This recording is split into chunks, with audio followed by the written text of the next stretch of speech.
Мне нравится, когда если Аксу болса жакшы. Теплоключикка пока айтканча тилиң ооруйт. Аксу эле болсун. Маған жарашат. Баштасыз. Ак суу деген деле жакшы эле, ак суу. Мурда Аксу деп атачсыздар, Мурда ак суу эле болчу. Теплоключинка деле бар болчу, мурда бирок ак суу да болчу да.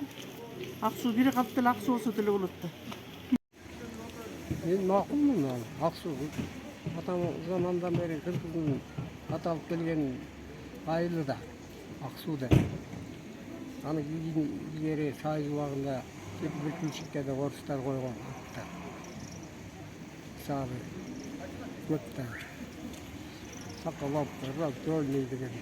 Бүт эле кыргыздын жери болчу. Ошолор баары которулуп атат, Аксу да которулса жакшы болот. Аксу теплоключикка кылып өзгөртүүгө ал лишний чыгым болуп атпайбы? Жөн эле чыгым да, андан көрүп башка жагын караса дейм да. Башка толтура маселелер бар да. Мен Аксу деп, башынан Аксу деп келем да. Анан теплоключикка деген Аксу деп, Аксу.